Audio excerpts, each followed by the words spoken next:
Good morning students, how are you. Student, जैसे कि आप जानते हैं कि आज आपका एग्ज़ाम है और ये एग्ज़ाम जो है आपके हाफ ईयरली एग्ज़ाम रहेंगे। बच्चों, इसमें आपको सिलेबस जो है वो आपको बता चुका हूँ मैं, पहले भी एक वीडियो जो अपलोड हो चुकी है इसके बारे में, और उसकी एक पीडीएफ फाइल भी जो है आपको सेंड कर की जा चुकी है कि आपका जो सिलेबस जो हाफ ईयरली क्या रहेगा। तो बच्चों, जो है ना, हमारा जो सबसे मेन जो कंसेप्ट ये रहेगा कि इसके अंदर जो है आपको 50 मार्क्स का जो है वो पेपर आपको मिलेगा, जिसमें 15 मार्क्स यानी कि 15 नंबर का जो काम होगा वो होगा आप लोगों के लिए एमसीक्यूज। इसके अंदर क्या करना है आप लोगों को कि जैसे ही जो आप लोगों के पास वो लिंक आएगा, उस लिंक पर जैसे ओपन करेंगे आपका जो है वो पेपर आपको जो शो होगा, और उसके अंदर आपको क्वेश्चन पढ़ना है। उसके 4 ऑप्शन मिलेंगे, जिसमें जो राइट ऑप्शन होगा उसको क्लिक करना है। क्लिक करने के बाद आपको उसको सबमिट करना है, सबमिट या सेव करना है। उसके बाद ही जो है आपको नेक्स्ट बटन दबाना है। उसके बाद साथ ही जो है आपको नेक्स्ट क्वेश्चन जो आपको मिलेगा। तो इस तरह से जो है आपको ये क्वेश्चन जो आपको अटैम्प्ट करने हैं। ये रही बात अपनी ऑब्जेक्टिव टाइप की। हम बात करते हैं सब्जेक्टिव टाइप। तो बच्चों, सब्जेक्टिव टाइप जो क्वेश्चन होंगे उसके अंदर आपको क्वेश्चन मिलेगा। आपको क्या करना है, वो क्वेश्चन पढ़ना है और अपनी जो पेज के ऊपर एक साफ और फेयर नोटबुक के ऊपर जो आप उसको उसका आंसर राइट करेंगे, और उसके बाद जो है आप उसकी पिक लेकर जो है वो उसको वहाँ पर अपलोड करेंगे। तो इस तरह से जो है आपके ये क्वेश्चन आपको अटैम्प्ट करने हैं, और इसके लिए जो है आपको जो है पूरे 120 मिनट यानी कि पूरे 2 घंटे जो है वो आपको टाइम मिलेगा। तो बच्चों, यहाँ पर जो है आप लोग अच्छे से जो ना वो क्वेश्चन आंसर जो आपको अटेम्प्ट करने हैं। इसमें 15 नंबर का काम जो आएगा वो आएगा एक एक नंबर के, जिसके ऑब्जेक्टिव टाइप रहेंगे, और 15 नंबर का काम जो होंगे वो 5 क्वेश्चन आएंगे 3-3 नंबर के, और 4 क्वेश्चन आएंगे आपके 5 मार्क्स के। तो इस तरह से जो है अपना जो पेपर है वो पूरा 50 नंबर का बन जाता है।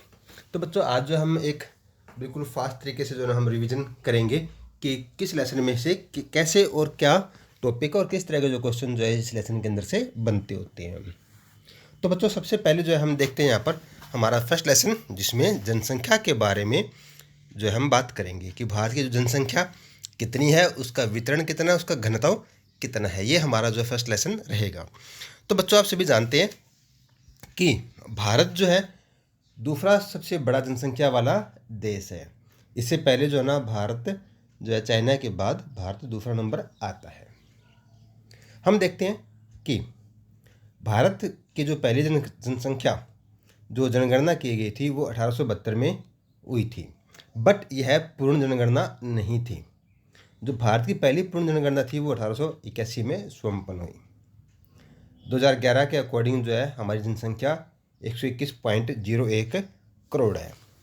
और हम देखते हैं कि भारत की जो जनसंख्या का जो वितरण है वो असमान रूप से बंटा हुआ है। यहाँ पर भारत के 10 राज्यों में भारत की 76% जनसंख्या जो वो निवास करती है। तो यहाँ हम देख सकते हैं कि इतना ज़्यादा जो है ना यहाँ पर जो वितरण है या डिस्ट्रीब्यूशन है वो काफ़ी अनइवन बंटा हुआ है। भारत में दिल्ली, मुंबई, कलकत्ता, बेंगलुरु, पुणे, अहमदाबाद, चेन्नई, जयपुर जैसे जो नगरीय क्षेत्र हैं वो काफ़ी ज़्यादा विकसित हो चुके हैं। यहाँ पर जो जनसंख्या का जो है ना ये एक आकर्षण रहता है, इसलिए जो ना यहाँ पर जो जनसंख्या का जो संकेंद्रण है वो काफ़ी उच्च रहता है। अब हम बात करते हैं जो जनसंख्या के घनत्व के बारे में। बच्चों, जनसंख्या ज़्यादा होना डज नॉट मैटर, मैटर करता है कि घनत्व कितना है। देखो, चाइना जो है भारत से अधिक जनसंख्या है वहाँ पर, बट उसका घनत्व जो है भारत से कंपेयर करेंगे तो काफ़ी लो है, जबकि भारत का जो जनसंख्या घनत्व है वो काफ़ी ज़्यादा है। जनसंख्या घनत्व निकालने का जो सिंपल सा जो वो फार्मूला है, इसके अंदर करना क्या होता है कि कुल जनसंख्या बटा में कुल क्षेत्रफल जो निकलेगा वो आएगा हमारा जनसंख्या घनत्व। तो 2001 के अकॉर्डिंग भारत का जनसंख्या घनत्व 324 प्रति व्यक्ति है, जबकि 2011 के अकॉर्डिंग जो हमारी 382 के आसपास जो जनसंख्या घनत्व पहुंच चुका है। तो इस प्रकार जो है इस लेसन के अंदर हम बात करते हैं कि जो जनगणना के अनुसार अगर हम बात करते हैं 2001 की, तो यहाँ पर जो वार्षिक वृद्धि दर है वो 2000 जो है वो 2.4% है। बट अब जो ना ये परसेंटेज और भी डाउन हो चुकी है, जो कि 2011 के अंदर हमारी जो जनगणना के अनुसार जो है हमारी वार्षिक वृद्धि दर 1.76% है। तो इस प्रकार जो हमने अपनी जनसंख्या की जो वो वृद्धि दर है, वार्षिक वृद्धि दर, उस पर हमने काफ़ी कंट्रोल किया है। ये एक जो हमारे पॉजिटिव जो है वेव्स जो हम इसको बोल सकते हैं। हम बात करते हैं कि भारत की जो जनसंख्या वृद्धि की जो अवधि है उनमें उसको कैसे डिवाइड किया गया है। तो बच्चों, भारत की जनसंख्या अवधि वृद्धि की जो अवधि है वो 4 अवस्थाओं के अंदर यहाँ पर डिवाइड किया गया है। पहली जो अवस्था है वो हमारी अवस्था आ जाती है 1901 से लेकर 1921 की बीच की जो है अवधि। तो इसके अंदर जो है हमारी जनसंख्या जो वो स्थिर रहती है। उसके बाद 1921 से लेकर 1951 के अंदर यहाँ पर वृद्धि स्थिर जो वो दर्ज की जाती है, लेकिन आज़ादी के बाद जो जनसंख्या में बढ़ोतरी जो वो हम देख सकते हैं। उसके बाद जो है 1951 से लेकर जो है 81 के बीच का जो वो टाइम पीरियड, बच्चों यहाँ पर जो जनसंख्या जो दर है वो काफ़ी ऊंची रहती है। हम ये कह सकते हैं कि ये जो अवस्था है, इस अवस्था के अंदर जनसंख्या का विस्फोट हुआ था। हम कह सकते हैं जनसंख्या के अंदर बूम आया था, जनसंख्या की वृद्धि दर जो एकदम से बढ़ गई थी। और 1971 का जो टाइम है वो सबसे ज़्यादा जो है माना जाता है कि 1971 को जो है ना सबसे टॉप में था वार्षिक वृद्धि दर। तो इस तरह से जो हम देखते हैं कि इस लेसन के अंदर जो है हमारे जो वृद्धि की अवस्था है और उसका जो वितरण है उसके प्रभावित करने वाले कारकों के बारे में जो हम जानेंगे कि हम देखते हैं कि किसी राज्य में जनसंख्या बहुत अधिक है तो किसी में बहुत कम है। तो जो कुछ हमारे कारक हैं, जैसे कि जलवायु कारक है, भूमि कारक है, मिट्टी कारक है, या फिर नगरीकरण भी एक कारक है, या आर्थिक क्रियाओं के अंदर भी हम देख सकते हैं। तो ये जनसंख्या को प्रभावित करने वाले कारक है। जैसे कि मैदानी भागों के अंदर जनसंख्या का घनत्व ज़्यादा मिलेगा, जबकि मरुस्थल और पर्वतीय क्षेत्रों के अंदर जनसंख्या का घनत्व कम मिलेगा, क्योंकि वहाँ की जो टर्म एंड कंडीशन या भौगोलिक जो दशाएं हैं वो इतनी लाइफ के लिए फेवर में नहीं होती, जबकि मैदानी भागों के अंदर जो है ना वो लाइफ के लिए काफ़ी फेवर में होती है। तो जनसंख्या का जो घनत्व है वो मैदानी भागों के अंदर ज़्यादा मिलेगा। तो इसी के साथ जो हम बात करते हैं कि यहाँ पर जो हमारी जो जनसंख्या है उनको हम डिफरेंट कंपोनेंट के अंदर, यानी उनके डिफरेंट वर्ग के अंदर जो हम उसको बांट सकते हैं। जैसे कि धर्म के आधार पर हम जो देख सकते हैं कि भी भारत के अंदर जनसंख्या जो है वो कौन से धर्म की जो वो रहती है यहाँ पर। फॉर एग्जांपल जैसे हिंदू है, मुस्लिम है, सिख है, ईसाई है, जैन है, बौद्ध है। तो इस तरह के अलग अलग धर्मों के अंदर भी हम उनको कंपोनेंट के अंदर बांट सकते हैं। उनको आयु वर्ग के अंदर हम बांट सकते हैं कि कौन सी जनसंख्या किशोर जनसंख्या है, कौन सी जो जनसंख्या जो वर्किंग जनसंख्या है, तो कौन सी या डिपेंडेंट पॉपुलेशन है। तो ऐसे जो है हम उनको अलग अलग भागों में डिवाइड कर सकते हैं। हम उनके भाषा के आधार पर भी जो उनको अलग तरह से उनको बांट सकते हैं भी कौन से लोग जो किस तरह की जो भाषा बोलते हैं। उनके काम के आधार पर, यानी उनको ऑक्यूपेशनल से भी जो उनको हम अलग अलग तरीके से उनको बांट सकते हैं। जैसे कि यहाँ पर बताया जा रहा है कि जो आर्थिक दृष्टि से जो है ना भारत की जनसंख्या को 3 वर्गों में हम डिवाइड कर सकते हैं। पहला है मुख्य श्रमिक। मुख्य श्रमिक का मतलब होता है कि ऐसे लोग जिनको साल में 187 दिन जो है वो काम करते हैं, तो उनको जो मुख्य श्रमिक बोलते हैं कि ऐसा काम जिसमें उनकी इनकम होती है। सीमांत श्रमिक जो ना ये होते हैं जिनको 100 से 187 दिन तक जो है काम मिलता है। और अश्रमिक वो हो गए जो बिल्कुल भी काम नहीं करते। तो ये जो पॉपुलेशन है वो बिल्कुल डिपेंडेंट पॉपुलेशन है हमारी। तो हम बात करते हैं कि भारत के अंदर जो है 61% जनसंख्या जो वो अश्रमिक है और 39 जो है ना वो सीमांत श्रमिक जो है वो आ जाते हैं। तो बच्चों, इस प्रकार हम देखते हैं कि भारत के जो आर्थिक क्रिया में जो लगे हुए लोग हैं वो कहाँ कहाँ काम करते हैं। तो प्राथमिक क्रिया यानी कि कृषि के अंदर जो है, या फिर खनन के अंदर, या फॉरेस्ट्रिंग के अंदर, या फिशरिंग के अंदर, तो वो लोग इतनी पॉपुलेशन जो ज़्यादा लगी हुई है।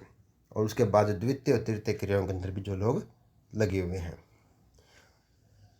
नेक्स्ट लेसन है हमारा प्रवास, प्रकार, कारण, परिणाम, और जो है इनके जो हम देख सकते हैं कि आर्थिक परिणाम के अंदर अगर बात करते हैं तो आर्थिक और सामाजिक जो परिणाम निकलते हैं उनके बारे में। तो बच्चों, यहाँ पर हम बात करते हैं कि प्रवास क्या है। प्रवास क्या है कि एक स्थान से दूसरे स्थान पर जो हम जाकर बसने को ही जो है प्रवास है कहते हैं। और इसके अंदर स्थायी और अस्थायी प्रवास भी हो सकता है। जैसे स्थायी के हम परमानेंट जो है अपना स्थान छोड़ देते हैं, या अस्थायी के अंदर क्या होता है कि हम किसी काम से जो है ना अपना स्थान छोड़ते हैं, अपना वो काम पूरा करते हैं और फिर वापस जो है अपना जहाँ जो मूल स्थान है वहाँ आकर रहने लग जाते हैं। तो इस तरह से जो है ना इसको अस्थायी प्रवास बोलते हैं। जो अस्थायी प्रवास है वो वार्षिक, मौसमिक या दैनिक भी हो सकता है। ओके बच्चों, जो प्रवास है वो मुख्य रूप से जो है ना उनकी जो धारा है वो क्या होता है कि शहर से गांव, गांव से शहर, शहर से शहर और गांव से गांव में होता है। तो प्रवास के कई कारण हैं जिसके कारण जो है हमारा समाज के ऊपर भी जो इसकी कई बार अच्छे प्रभाव भी पड़ते हैं, तो कहीं ना कहीं इसके हमें बुरे प्रभाव भी जो है वो देखने को मिल सकते हैं। तो यहाँ पर हम बात करते हैं कि जो प्रवास की जो दशाएं हैं, चार धाराएं, जैसे अभी मैंने बताया था कि ग्रामीण से नगर के अंदर। तो बच्चों यहाँ क्या होता है कि जो ग्रामीण से नगर के अंदर अगर प्रवास हो रहा है तो इसके अंदर जो पुरुषों की जो जनसंख्या है वो ज़्यादा मिलेगी, क्योंकि वो लोग शहरों के अंदर जाकर काम करते हैं, रोजगार की तलाश के अंदर जो है वो गांव से शहरों की तरफ जाते हैं। तो इस धारा के अंदर जो है पुरुषों की संख्या सबसे अधिक है। सेकंड जो है हमारा ग्रामीण से ग्रामीण, इस प्रवास की धारा के अंदर महिलाओं का परसेंटेज सबसे ज़्यादा मिलता है। रीज़न क्या है कि वो लोग, वो महिलाएं जो है अपनी शादी के बाद, अपने विवाह के बाद जो है अपना मायका छोड़कर ससुराल में रहने के लिए चली जाती है। तो इस धारा के अंदर सबसे ज़्यादा परसेंटेज जो है वो महिलाओं की होती है। उसके बाद नगर से नगरीय की जो है प्रवास धारा, तो इसके अंदर जो है हम देखते हैं कि जो प्रवास किया जाता है इसके अंदर मुख्य रूप से जो व्यापारिक तरह के जो लोग हैं, या फिर जो हम देख सकते हैं कि जो जॉब करते हैं उनका जो माइग्रेशन हो जाता है, या व्यापारी का जो व्यापार करने के लिए जो ना वो नगर से दूसरे नगर की तरफ अपना रुख कर लेते हैं। तो इसके अंदर जो ना इस तरह के लोग जो है वो आते हैं। लास्ट है नगर से ग्रामीण। तो इसके अंदर क्या होता है कि बच्चों की जो ग्रामीण के जो लोग हैं वो शहरों के अंदर जाते हैं, अपना काम करते हैं, और जब अपना मोटिव पूरा हो जाता है तो उस मोटिव पूरे होने के बाद जो है वो अपने मूल स्थान पर जो है वो आ जाते हैं। तो इस प्रकार जो हम देख सकते हैं कि इन चारों धाराओं के अंदर जो है ना किन किन पर्पज से, किन किन कारणों से जो है ना वो प्रवास हो रहा है। अब हम बात करते हैं कि भारत के अंदर जो है ना लगभग 2 करोड़ लोग जो है ना वो प्रवासी बनकर जो है विश्व के लगभग 110 देशों में फैले हुए हैं। और बच्चों जब प्रवास होता है तो उस प्रवास से जो है क्या बेनिफिट मिलता है, तो सबसे पहले हम देखते हैं कि आर्थिक तरीके से जो है प्रवास होता है, आर्थिक का उसका रिजल्ट निकलता है। जैसे कि वो लोग प्रवास कर रहे हैं तो वहाँ से जो वो अपनी इनकम बढ़ाते हैं, पैसा कमाते हैं और अपने देशों में, अपने देश के अंदर, अपने परिवार के अंदर वो भेजते हैं। उससे क्या होता है कि फिर वो लोग जो है ना उनसे क्या करते हैं कि भी सबसे पहले जो वो जो कर्ज है उसको पूरा हटाते हैं, पूरा कर्ज को जो ख़त्म करते हैं, वो पैसा वापस करते हैं। उसके बाद विवाह के लिए जो ना उस पैसा का उपयोग किया जाता है, मकान बनाने के लिए उसका उपयोग किया जाता है, या फिर ज़मीन जायदाद खरीदने के लिए जो ना उस पैसे को जो यूज़ किया जाता है। तो इस प्रकार जो ना हम प्रवास जो होते हैं वो अपने इस तरह की आर्थिक क्रियाओं के अंदर जो वो सम्मिलित होते हैं। अगर हम बात करते हैं कि भारत के अंदर सबसे ज़्यादा अप्रवासी लोग कौन है, तो यहाँ पर जो बांग्लादेश के जो लोग हैं वो सबसे ज़्यादा जो है ना अप्रवासी यहाँ पर मिलते हैं। यहाँ हम बात करते हैं कि प्रवास जो है वो दो तरह का होता है। एक प्रवास को हम बोलते हैं एक प्रवासी, और एक जो है उत्प्रवासी। जो उत्प्रवासी होते हैं वो स्थान छोड़ते हैं, और अप्रवासी उनको बोलते हैं जो नए स्थान पर जाकर रहते हैं जाकर। जैसे कि उत्तर प्रदेश और बिहार राज्य ऐसे हैं, यानी उत्तर प्रदेश सबसे ऊपर है, उसके बाद बिहार नंबर 2 पर आता है। यहाँ की जो जनसंख्या वो सबसे ज़्यादा उत्प्रवासी जो है वो करते हैं। उत्प्रवासियों की संख्या सबसे ज़्यादा जो है उत्तर प्रदेश और बिहार में है। और ये उत्तर प्रदेश वाले जो लोग हैं वो मुख्य रूप से जो है ना कहाँ जाते हैं, वो जाते हैं महाराष्ट्र के अंदर, जहाँ बॉम्बे जो है ना उनको जो है ना वो आश्रय देता है, वहाँ वो काम करने के लिए जाते हैं। तो इस तरह से इस लेसन के अंदर जो है ना हमारे प्रवास के जो कारण है, प्रकार है, और उसके जो होने वाले परिणाम है उनके बारे में जो इस लेसन में आपको बताया जाएगा। उसके बाद है फोर्थ लेसन हमारा, जिसका नाम है मानव विकास। तो बच्चों ये जो लेसन है हमारा, इसके अंदर जो हम क्या करते हैं कि जो मानव का जो विकास है उसके संबंध में जो यहाँ पर आपको जानकारी दी जाती है। तो सबसे पहले हम देखते हैं कि जो मानव विकास है उसका क्या अर्थ है। तो यहाँ पर जो हम अगर अर्थ की बात करते हैं तो यहाँ कहता है कि लोगों के विकल्पों को बढ़ाना तथा जन कल्याण के स्तर को ऊंचा करना ही मानव विकास कहलाता है। क्या कह रहा है यहाँ पर कि लोगों के विकल्प को बढ़ाना है और साथ में साथ जन कल्याण के जो स्तर है उसको ऊंचा उठाना है। तो ये जो है ना मानव विकास की जो है परिभाषा है। अब हम बात करते हैं कि मानव विकास के कुछ महत्वपूर्ण सूचक भी किन किन, यानी कि यहाँ पर हमने पढ़ा कि जन कल्याण के स्तर को ऊंचा उठाना है। तो ऊंचा जो है हम कैसे उसको उठा सकते हैं, तो इसके लिए हमें क्या करना होगा, उसके लिए जो है हमें सबसे पहले जो आर्थिक उपलब्धियाँ हैं उनके अंदर हमें इन्वेस्टमेंट करना है। स्वस्थ जीवन के सूचक और उसके बाद सामाजिक सशक्तिकरण के सूचक के अंदर जो ना उनका हम विकास कर सकते हैं। उसके बाद कह रही है कि मानव विकास के अंदर क्या होता है कि इसको जो ना एक हम मेजरमेंट करते हैं, और वो मेजरमेंट क्या होता है कि इसको 0 से लेकर जो 1 के बीच में जो ना उसको हम मेजरमेंट करते हैं। फॉर एग्जांपल यहाँ पर जो है उच्च कोटि के जो विश्व के जो उच्च कोटि के जो देश है उनका जो रैंक दिया गया है, यहाँ पर नॉर्वे है, ऑस्ट्रेलिया है, स्वीडन है। इनका रैंक आप देख सकते हैं कि 0.963 है या 0.955 है, और स्वीडन का जो है 0.949 है। तो ये जो है सबसे मानव विकास के अंदर सबसे उच्च कोटि क्रम के अंदर जो है ये आते हैं। तो हम बात करते हैं भारत की, तो भारत के अंदर जो है उनका कोटि क्रम हम कंपेयर कर सकते हैं। जैसे केरल का अंदर जो है ना सबसे उच्च कोटि का जो ना क्रम आता है, यहाँ पर 0.638 है। उसके बाद पंजाब और उसके बाद तमिलनाडु का जो रैंक जो है यहाँ पर हम देख सकते हैं। तो भारत जो है ना वो विकास के रूप में अगर हम बात करते हैं तो यह भारत जो है विकास देश जो है वो कंट्री है। यहाँ पर जो है हम अपने आप को जो मानव के जो विकास है उसको हम डेवलप्ड कर रहे हैं। तो बट केरल के अंदर जो है काफ़ी अच्छा रैंक है, और हम कह सकते हैं कि ये विश्व के विकसित देशों का जो रैंक है उनके लगभग जो है बराबर पहुंच चुका है। नेक्स्ट करते हैं हम कि जो मानव विकास है उसकी विभिन्नता के क्या कारण है, कि भी जो ना हम देख सकते हैं कि भारत के अंदर केरल सबसे ऊपर है, जबकि जो बिहार है वो सबसे पिछड़ा हुआ जो ना वो माना गया है। तो उसका क्या कारण क्या है इसके पीछे कि जो वो अपने आप को जो विकसित कर सके। तो यहाँ पर जो है सबसे पहले यहाँ पर हम बात करते हैं कि शैक्षिक उपलब्धियाँ जो होनी चाहिए, कि हमारी जो एजुकेशन जो पॉलिसीज़ है उनके अंदर चेंज करना चाहिए। जो जितनी जनसंख्या है उनको एक वेल एजुकेटेड जो है पर्सन बनाना चाहिए, उनको पूरी शिक्षा मिलनी चाहिए। आर्थिक विकास का स्तर, तो आर्थिक विकास का स्तर ये है कि उनको जो रोज़गार मिलना चाहिए। सभी लोगों के पास अगर रोज़गार होगा, कोई ना कोई व्यवसाय कर रहा है, तो इससे जो है वो इनकम बढ़ेगी। तो इनकम बढ़ेगी तो हमारा जो जीवन स्तर है उसका लाइफस्टाइल जो है उसका स्टैंडर्ड जो है ना वो बढ़ेगा। थर्ड हमारा सामाजिक व राजनीतिक कारण, और फोर्थ हमारा योजनाबद्ध विकास पराक्रम। क्योंकि बच्चों योजनाबद्ध विकास प्रारूप का मतलब ये है कि हम देखते हैं कि जो हमारा देश है उसके अंदर कुछ क्षेत्र ऐसे हैं जो विकसित है, तो कुछ क्षेत्र ऐसे हैं कि वो अभी विकसित नहीं हो पा रहे हैं, या उनके पास जो खनिज संसाधन है या संपदा है वो इतनी ज़्यादा वेल नहीं है। तो हमें ऐसे भी योजना बनानी चाहिए कि सभी का जो है इक्वल, यानी सभी का जो बराबर जो है वो विकास हो सके। तो इसके लिए जो हमें योजनाएं जो प्लानिंग है वो की जानी पड़ेगी। तो बच्चों इस लेसन के अंदर जो हमारा यही कंसेप्ट रहेगा। नेक्स्ट टॉपिक हमारा नेक्स्ट लेसन जो है वो है मानव बस्तियों के बारे में। तो बच्चों यहाँ पर मानव बस्तियों के बारे में जब हम बात करते हैं तो हम देखते हैं कि बस्तियों का क्या मतलब है। तो बच्चों यहाँ क्या होता है कि बस्तियाँ मतलब कि अगर मानव जिस स्थान पर रह रहा है, जहाँ उसका निवास स्थान है, उसी को बस्ती बोलेंगे। चाहे वो मानव जो है वो एक झुग्गी झोंपड़ी में रह रहा है, या फिर किसी महल में रह रहा है, या गाँव में रहता है, या नगरों में रहता है, जहाँ वो उसका निवास स्थान है उसी को बस्तियाँ बोलते हैं। तो बच्चों हम यहाँ देखते हैं कि जो बस्तियाँ हैं वो दो तरह की यहाँ पर देखी गई है। पहली है यहाँ पर ग्रामीण बस्तियाँ, और दूसरी जो है वो नगरीय बस्तियाँ।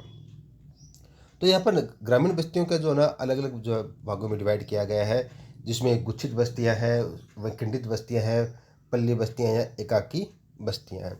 तो गुच्छित बस्ती के अंदर क्या होता है कि ये काफ़ी पुराने गांव होते हैं, सभी लोग इकट्ठे रहते हैं, और जो गांव का जो केंद्र होता है ना, उस केंद्र के अंदर गांव का मुख्य व्यक्ति या मुखिया जो है वो रहेगा, और बाहर बाहर जो है ना उसमें क्या रहेंगे कि जो पिछड़े हुए या गरीब लोग जो हैं, या हम कह सकते हैं कि जो दलित लोग हैं, वो जो है गांव के बाहर की जो सीमा के ऊपर रहेंगे।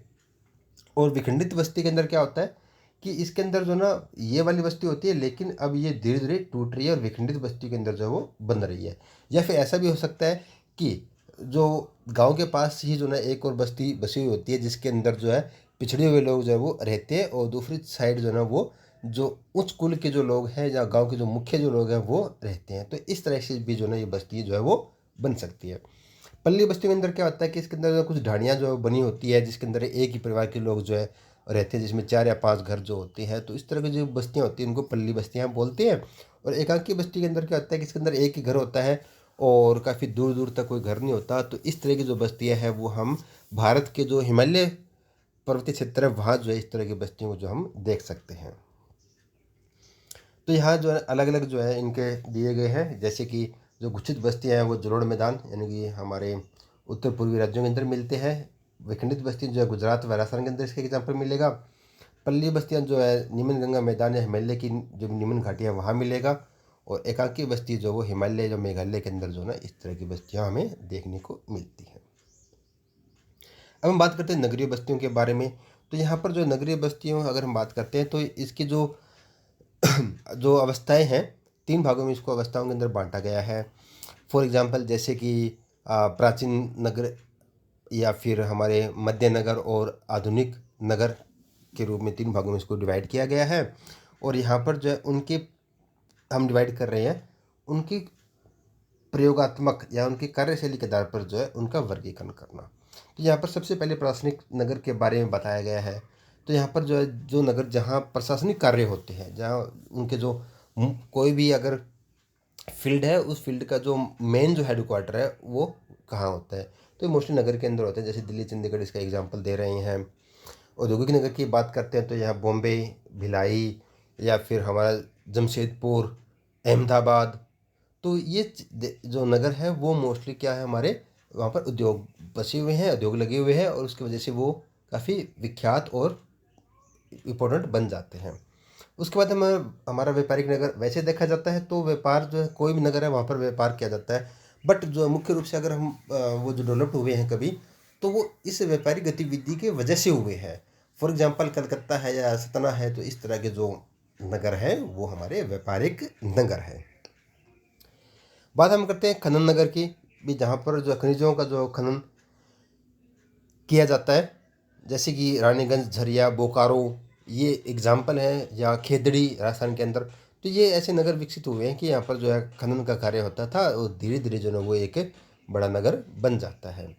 उसके बाद है गिरिसन नगर, यानी कि हम इसको हम छावनी नगर भी बोल सकते हैं।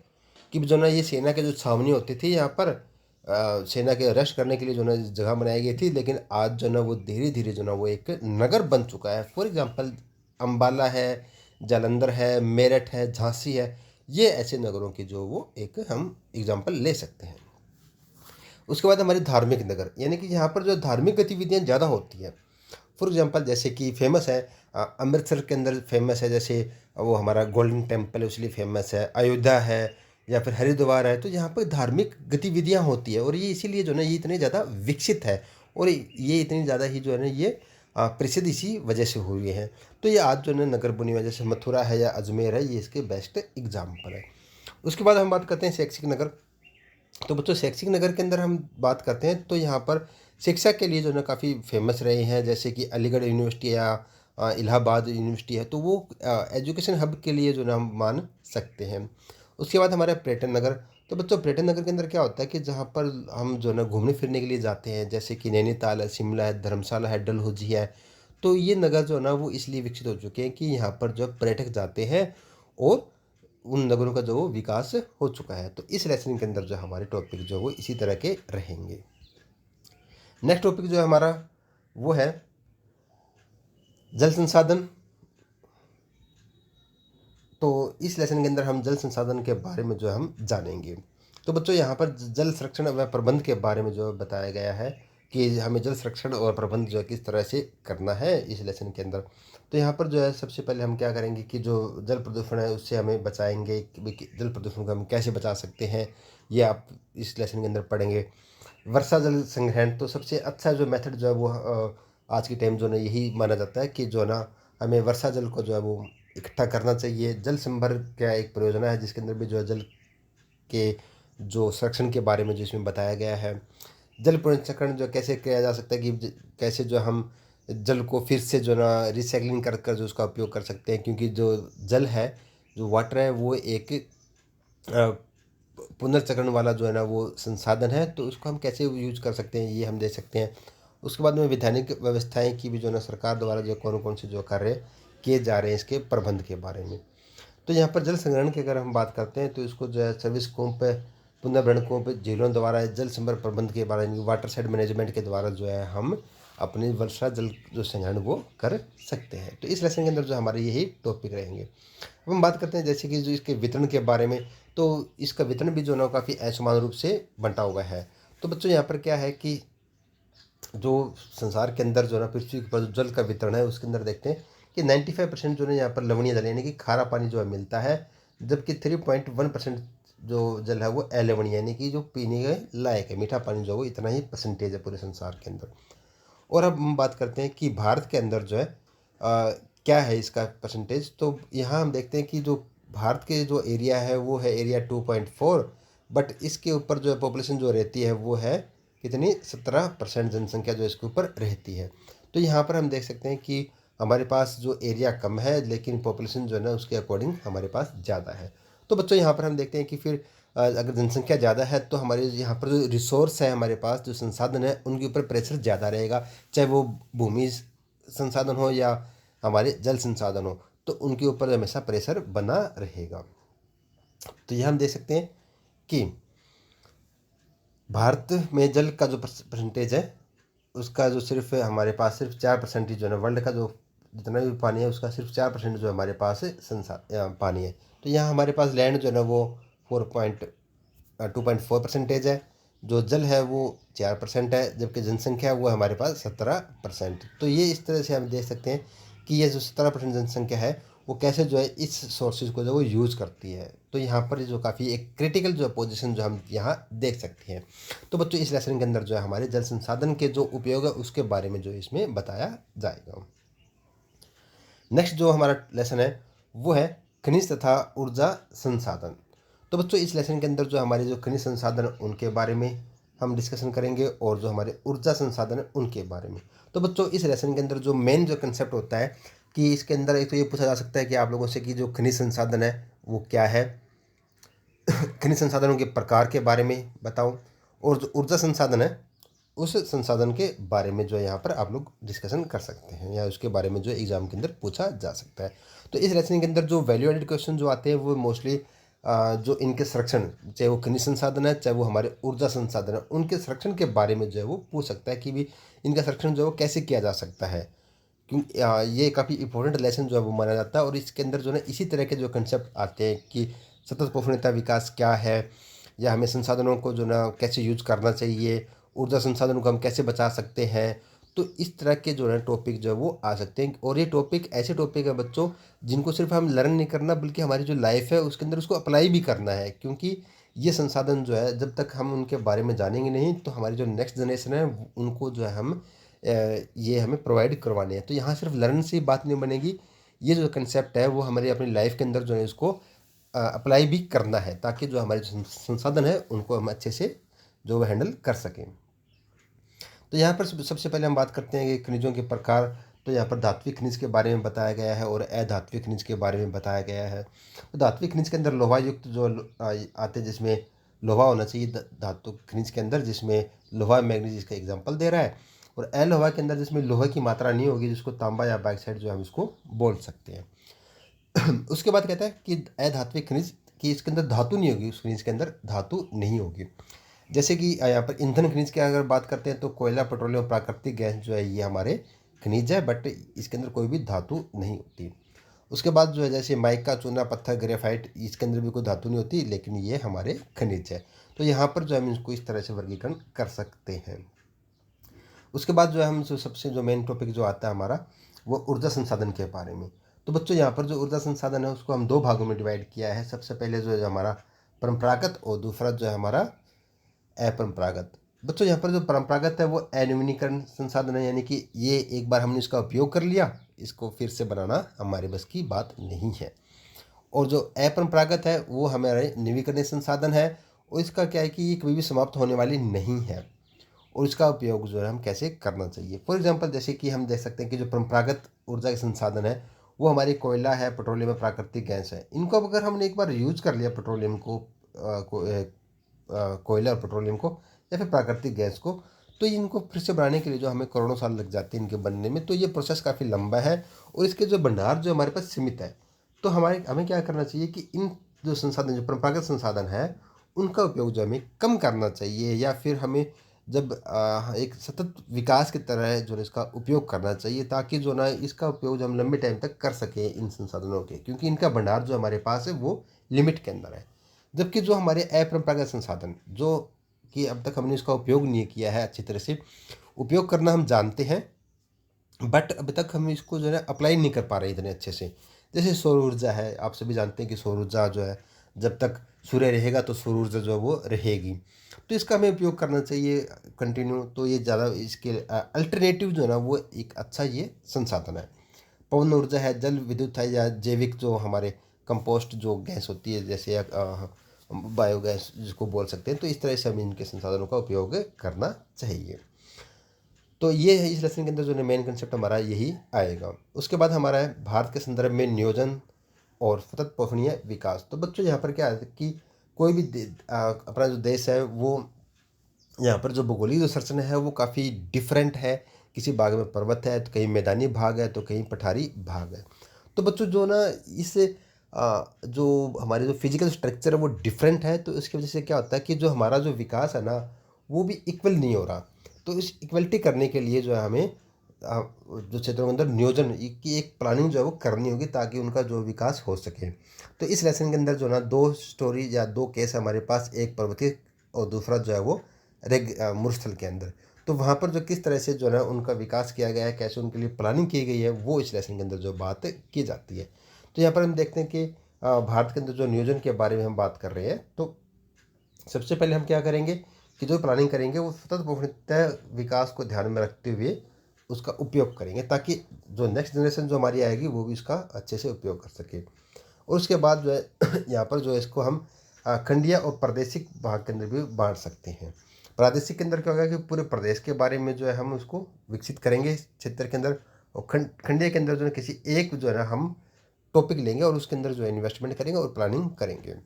तो इस तरह से जो है इस लेसन के अंदर जो है हम देखेंगे कि जो हमारे भरमौर जो क्षेत्र है जो हिमाचल प्रदेश के अंदर आता है, वहाँ के जो ना एरिया को कैसे डेवलप किया जा रहा है, कहाँ उसमें कैसे इन्वेस्टमेंट किया जा रहा है, उसका जो केस दिया गया है। साथ के साथ जो है हमारा जो इंदिरा गांधी कैनाल, जो कि राजस्थान फीडर के नाम से जाना जाता है, और मुर्सली भाग के अंदर जहाँ पर जो है कभी पीने का पानी नहीं था, वहाँ पर उस लोगों वहाँ के जो आर्थिक या एक इको फ्रेंडली या एक इको डेवलपमेंट के अंदर हम वहाँ देख सकते हैं कि कैसे जो उस क्षेत्र को कैसे विकसित किया गया है। इस लेसन के अंदर जो ना हमारे यही टॉपिक रहेंगे। उसके बाद जो हमारा नेक्स्ट लेसन जो आता है वो लेसन जो हमारा भौगोलिक परिप्रेक्ष्य में चयनित कुछ मुद्दे एवं समस्याएं। तो बच्चों इसके अंदर जो है ना हमारे जो भौगोलिक समस्याएं आ रही है, यानी कि हम पर्यावरण संबंधी जो समस्याएं आ रही है उन समस्याओं के बारे में हम जानेंगे। फॉर एग्जांपल जैसे कि हम यहाँ पे देखते हैं कि जो हमारे जो मुद्दे हैं, जो समस्या वाले जो मुद्दे हैं वो कौन कौन से हैं। तो यहाँ पे पहला जो मुद्दा जो दिया गया है वो मुद्दा है हमारा जो पर्यावरण प्रदूषण, जिसमें जल प्रदूषण, वायु प्रदूषण और ध्वनि प्रदूषण, ये एक काफ़ी ज्वलनशील जो है वो मुद्दे हैं। वे कैसे जो है ये प्रदूषण फैल रहा है और कैसे कंट्रोल करेंगे हम इस चीज़ को। ये एक यूनिट है जिसके अंदर फाइनल एग्जाम के अंदर जो ना 100% जो 5 नंबर का काम आपको मिलेगा। दूसरे जो मुद्दे हमारे जैसे कि गंदी बस्तियों के जो मुद्दे हैं, तो ये भी एक काफ़ी इम्पोर्टेंट मुद्दा है कि भी जो है इन बस्तियों में जो समस्याएं जो आ रही है उन समस्याओं को कैसे हल किया जा सकता है। ग्रामीण शहरी प्रवास के अंदर भी ये गंभीर मुद्दा है, क्योंकि ग्रामीण जनसंख्या जो है ना वो कहाँ आती है, शहरों के अंदर आती है, और जब शहरों के अंदर जब आती है तो यहाँ पर जो प्रॉब्लम क्रिएट करती है, यहाँ पर गंदी बस्तियों का विकास होता है, प्रदूषण फैलता है, भूमजल स्तर जो वो डाउन होता है। तो इस तरह की जो समस्याएं जो यहाँ पर हम देखने को मिल सकती है, तो यह समस्याएं जो काफ़ी गंभीर है।